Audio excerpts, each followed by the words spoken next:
YouTube. If you go over to youtube.com/smooth 981 FM Lagos on YouTube, you will find us there, and you can find previous edition of Freshly Pressed and other segments of the breakfast show and more.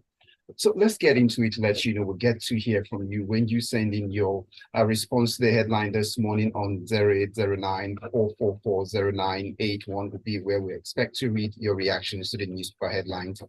Let's begin with this one coming in from the Daily Trust newspaper. And Devoe, you would guide us through this one because your opening submission or greeting was a cool conversion. So let's get into this at the Daily Trust reports. Federal government says conversion of petrol vehicles to CNG, that's compressed natural gas form, to cost 600,000 naira. That's from the Daily Trust. So here we go, 600,000 naira. People should be grateful that this is at a subsidized rate, Devoe, or is this the meaning of the cool conversion? Yes, a cool conversion kits. I wish we were talking about converting our politicians into better Nigerian citizens, but here we are referring to CNG, compressed natural gas kits. The Presidential Compressed Natural Gas Initiative, that's PCNG, the CEO, that Engineer Oluwagbemi, was speaking at a demonstration center here in Lagos with the Farmadet Group, one of the partners with government on this, as to, as part of the promise in terms of options for Nigerians to survive and to actually have a cheaper or more affordable option of fueling their cars. The CNG option has been selected by government. It's a cheaper form of gas, just to put some framework for Nigerians to understand. So if you're filling your tank with 1,000 naira, right, with CNG, you would use probably between 100 and 200. It's that cheap. It's almost 8 to 10 times cheaper than fuel. However, our current cars do not have the capacity to run with CNG. So CNG kits, conversion kits are being provided, and the government is supporting this by creating the enabling infrastructure. Now, it's actually, technically, it's not a conversion. It's actually a plug-in. So you don't have to, it's not like when you talk about many people who buy cars that have been converted, either on the right side, on the left side. No, it's nothing like that. With your car the way it is, they will add a conversion kit to the current fuel PMS engine, okay? It's plug and play, so that your cars can switch between PMS and CNG. And actually they can run on either or. So it should make transportation cheaper and more affordable for Nigerians nationwide. Now, to this extent, he said, prior to this time last year, some of the word that got out was that if government would subsidize the conversion kit importation, that it would cost around 150 as against the 500K that it was at that time. But Engineer Oluwagbemi gave us a figure, a range between 300 to 600,000, depending on the exchange rates, right? So it's not as cheap. However, the long-term gains, it's not even long-term, the immediate gains, if you need to spend 600,000 so that you don't have to be spending that bulk of what most people spend now on transportation, I think it's a good investment to make. Now, the federal government intends to create 10,000 conversion workshops nationwide. The only issue here is that he didn't state a timeline as to when a conversion workshop will be coming to your locality. Two, they also said in the long term, they also intend to establish CNG conversion kit assembly factories, thereby creating more employment for Nigerians. The truth is this, right? There's nothing special here. It's not even a palliative. Nigeria is a top producer of gas. Gas has many components, and CNG is actually just one of them. So I think these are areas where the government can actually make a win by creating an alternative for Nigerians and not making it difficult. So these 10,000 conversion kit centers, the faster and the quicker they get them out there, okay, I'm sure through support by financial institutions, what do you call them? Asset-based loans, whereby when maybe if you want your cars to be converted, they can give you the opportunity to pay off within, 6 months to a year, so that every Nigerian can take an opportunity here to be able to stop spending so much money. Okay. Use your money to do other things than buy Thank fuel. you so much, Devoe. That's at least there is, we're looking at the price range as we speak, and some persons speak that they tell you they spend close to 50,000 now. 50, some do 100, depending on your tank. Look at that and see the cost implication for 600 now. How much do you earn? So that's in itself. So people can't even wait. But I heard that in Ogun, they are ahead already of other states because the government rolled out centers. Yeah, I'm not surprised. The governor is actually a former petroleum oil and gas operator, so he knows what to do. Okay. So that takes us to the stable of Lakunle Yusuf this morning, as you help us pick up a copy of the Punch newspaper, where it states here, National Assembly won't stop off-cycle elections. And that's quoting the senator representing Ondo Central, Adeniyi, Devoe speaking here. So off-cycle elections, are we saying they've come to stay? Kind of, you know what? I agree with him that it's not going to possibly be possible to change these things. Why do I say that? Right. So the foundation of all of this thing we are discussing is actually where the problem really is, our constitution. The constitution proudly proclaimed, we the people. I was old enough in 1999 to have been part of that, we the people. I'm not sure I was consulted or my voice was heard when that constitution was made. There was nowhere where we sat down or where we sent representatives to make that constitution. A few people sat in a room, gave us a constitution and tagged it with the people. Now, this is one of the offsets of the limitation of the ideas that went into that document, right? So the document says have an election. It did not say, it did not foresee that we, the people, will frustrate the document itself and the process by going to court and overwhelming the cost of that. We spend days in court to get these things resolved. And then the issue of definition of what constituted a term, 4-year term, by calendar days, 29th May to 27th May of 4 years' time, so to say. Now, it now says, so it does not say 4 years openly. It was very specific. So if we're going to make that change, are we going to go to the constitution to say we're removing that clause about 4-year term and redefine it loosely to say all election petitions must end by so date, which precedes the swearing-in day? If we're going to do that, whose tenure are we going to start with? Is it the governor that, for example, that they just did election this weekend? Are we going to say that they are going to lose 6 months of their current tenure or what? That's the first thing we need to think about. In my own opinion, I think that what we should even focus on are the elections that ordinarily should never happen. For example, what do I mean by that? Okay, so for example, somebody wins an election to go to the Senate or House of Assembly or House of Rep, and then suddenly he's nominated to become a minister or he's nominated to become the chairman of the political party. Now leaving that position to go and a new election is now to be conducted. That one is even more important to me, as I consider it a waste. I think that in making these kind of things, we should focus on such kind of elections and say, for example, that if you are giving up that position that we are won, the person that comes second in that election that you are giving up should automatically take that place. So that gives people the second thought that, am I willing to lose this spot for my party because I want to go and be minister, or should I wait to be minister rather than run for this office? The bottom line also is always that we have to go back to our constitution and look at these things in its entirety and agree that we want to do this. So to the extent of changing this tenure of these off-cycle elections, I do not think that it's something that we can do off the cuff of our hands, because the vested interests are there in National Assembly itself. Thank you very much, Lakunle Yusuf, for that submission. And that would take me down to get this paper, the Daily Post, across to Devoe Okorie. Reps investigate cancellation of visas granted to 264 Nigerians by Saudi Arabia. It was a sad one when they arrived, and then the next thing, having spent all that money to arrive for the lesser Hajj, and then you're telling them that, sorry, they can't enter. What sort of embarrassment is that? And should this go beyond just investigating and compensating these people?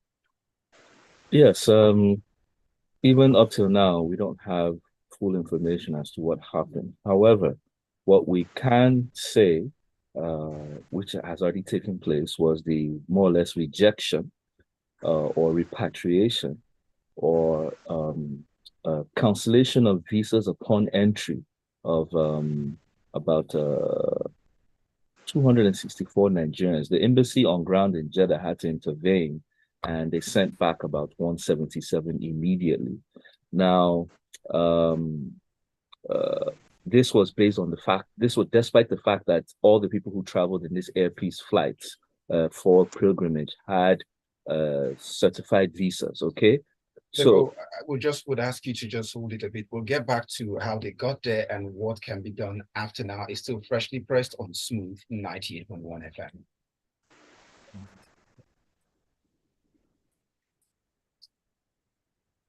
For reliable ways to grow your Can you get us a print out? Devoe, good morning. Yes, you have. If it crunch like that, you have to bring out the. Okay, don't worry. Are you the one that sent me text in the morning? Okay, what's the name? Elizabeth. Okay, how long is she away?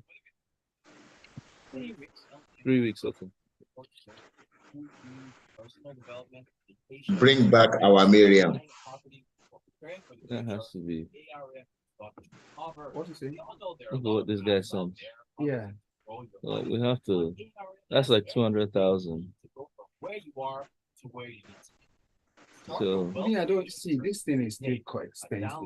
600K at this time. But do I agree with you when you say that when you talk about the long-term implication, but can't we also, because that's how you will still get everybody to run onto compressed natural gas. The next thing you start telling them that no, but is it expensive, price of gas has gone up, then we are back to the same issue. No, but is it only the federal government that supply? With time, I'm sure private people will start importing. It's something that'll be sold on the road. Anybody can go and pick it. So it's not going to be tough to. It's not going to be tough to know. Okay.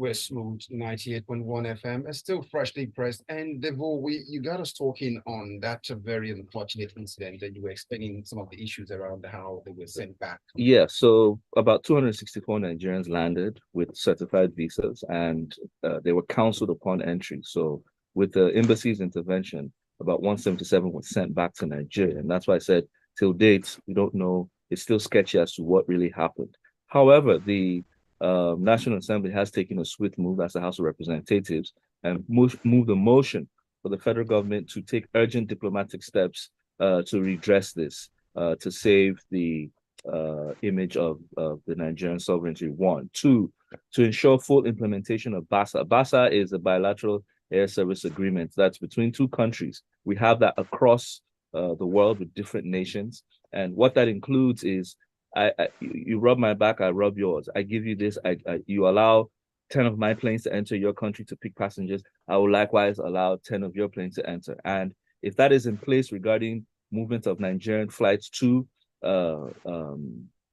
Saudi Arabia, then such incidences should not happen. Two, they're urging urgently the federal government to protect the Nigerian air carriers. Okay, this has been an issue by many of the private sector carriers who have struggled with some of the issues that are beyond their capacity, that are only addressed at sovereign levels, that's at state levels. So I think most people know the issues that we face, especially going to Heathrow, despite the fact that we supply the bulk of revenue to many of the international British airlines that come into Nigeria. So in this case, the House is asking the federal government to support them. And one of the recommendations that have long been on the table was to give some local flyers, okay, international flyers that are Nigerian private operators, flag carrier status, okay? You don't need to go through the route of looking for funds to create a national carrier. You can give some of your own private operators flag carrier status so that they can avoid some of these issues. Two, also protect the image and safety of the Nigerian traveling public.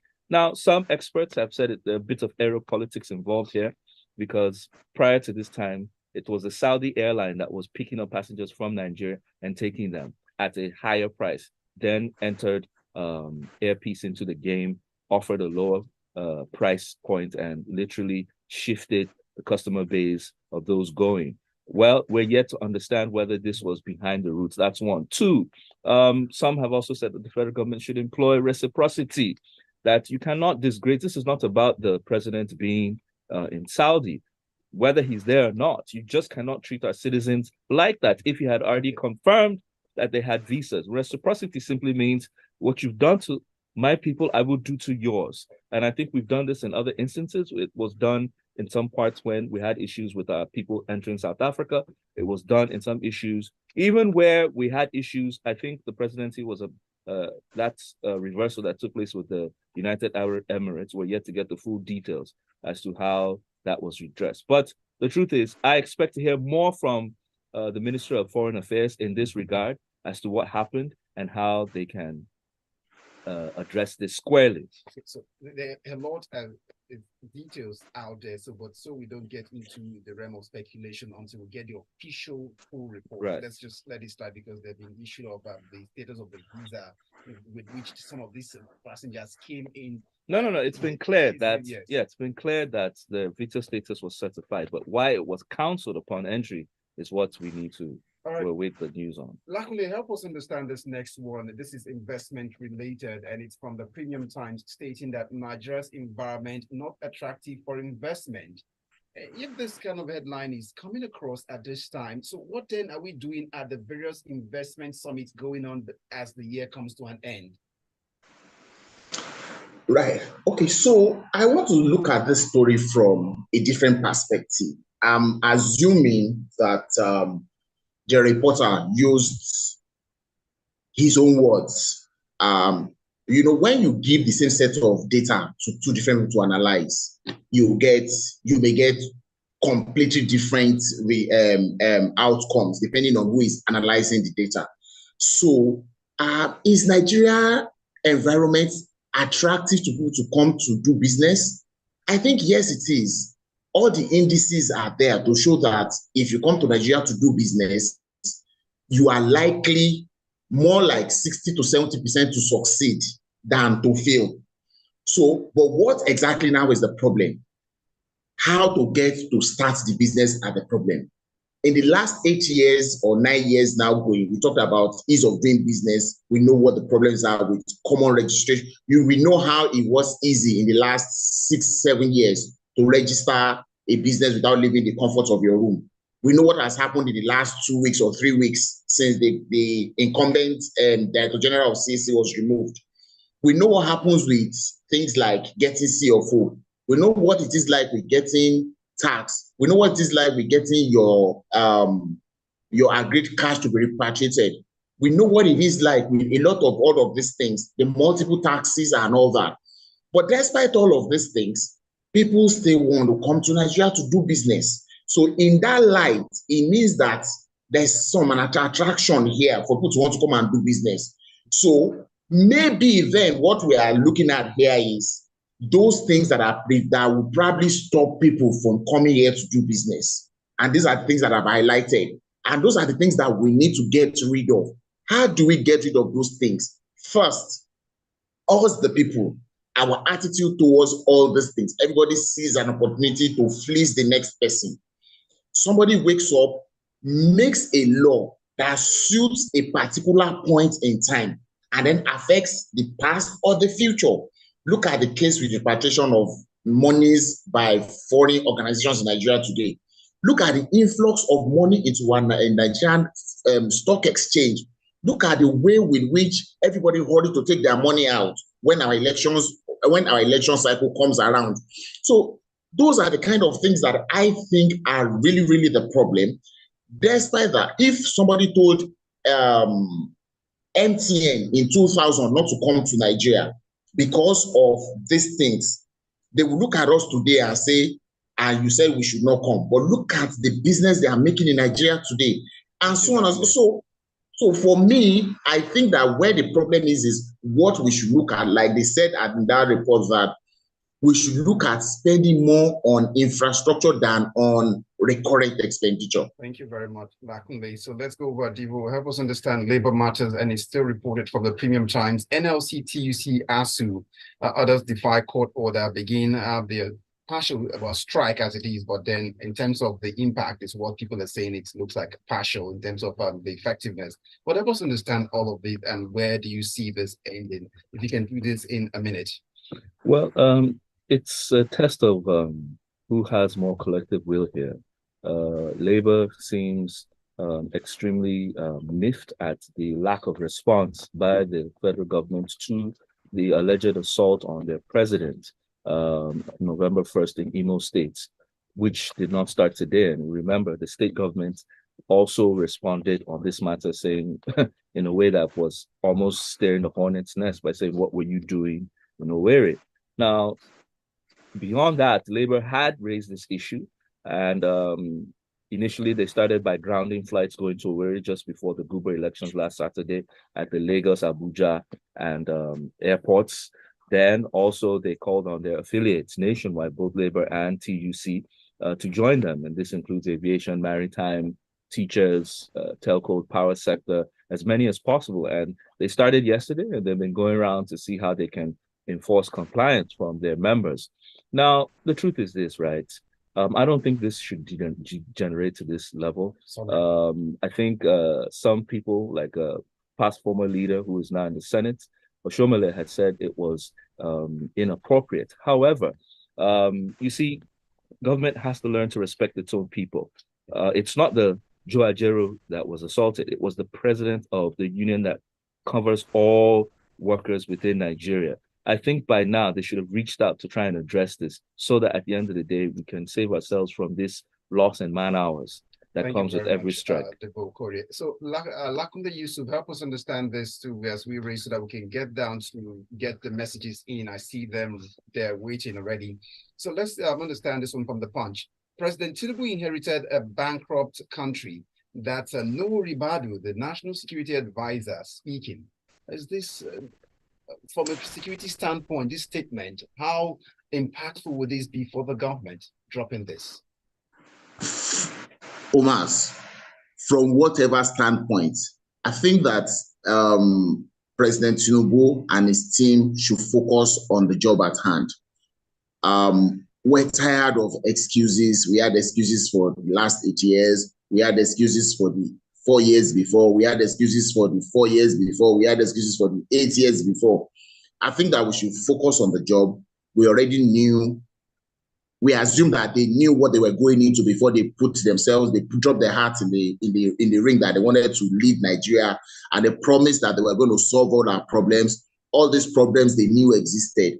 And I think that we should stop making excuses. It's been 7 months. We should start seeing action. And that is what my response to this. I don't care what standpoint or what perspective.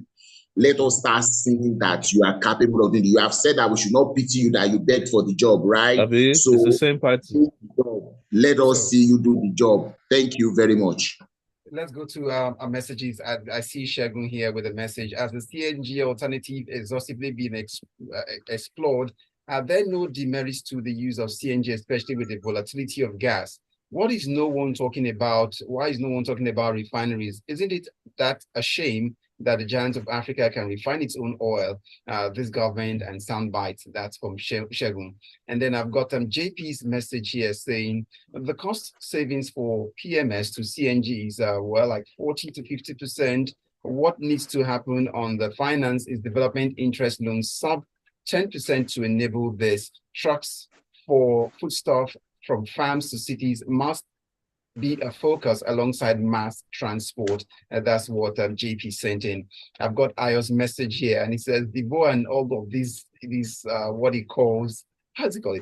Okay, Devoe cool CNG conversion to President Press. Well, he says he loves to hear Devoe's issue-based greetings every day. Devoe got the facts clearly laid out and love what I heard. As I pray we get it right this time. CNG is not only cheaper, it is cleaner form of energy too. That's joy. That's Ayo. Then I have a message from Dan Okuda, barrister. Now, the off-cycle elections are needed in a large country like Nigeria. It makes logistics easier to be managed by electoral umpire like INEC. Then I would throw in a message from Ajayi Oloninlua, who says the proposed conversion of vehicles to run on CNG is a good idea, but I can assure you that like every other thing of government, the implementation will be flawed, and that would throw up more problems than it was expected to solve. And then I will get a message in this time around from Tony from Marine Beach. The CNG conversion coming like a respite is just but a moment and not really a long term. It's a bait in actual fact. There are canals that are like ready to feast on their fellow Nigerians. Then I would bring in a message from Olu from Alaka. Ibukun from K2 says, Devoe, the issues I see are one, is there enough CNG being produced? Where are the CNG stations where they can buy CNG for car? Have they studied the pricing cycle of gas, which rises and falls depending on the forex rate? These are issues they need to attend to. Let's see, Abbas's message is waiting here. This is a palliative that was one of the agreements that the government had with labor union, and it's commendable. We don't need to water this down. We have been spending our money on very expensive fuel and complaining that this is biting hard on us. If we say government should spread the payment of the vehicles conversion for people, we may run into bigger issues because it may be difficult to do. There would find a lot of messages. Don Kelvin, Chidi, Oluwaseyi, Cisco Delgado, Aderemi Adeniran. I see Jane Isher's message, Ajayi's message. I also see Victor Sheung, Fabian from Ekbe, Gilbert Musa from Festac. Thank you all very much for your time. I say thank you to Lakunle Yusuf this morning for your time. Thank you for having me this morning. And special thanks also goes to Devoe Okorie for your time. Many thanks. Merci. And that's how we wrap it up. Say thank you to all of the messages that are coming tomorrow, which I'll be here to pick them up. And to those listening, we say thank you very much. We are Smooth 98.1 FM. My name is Omatseye. Atsenuwa.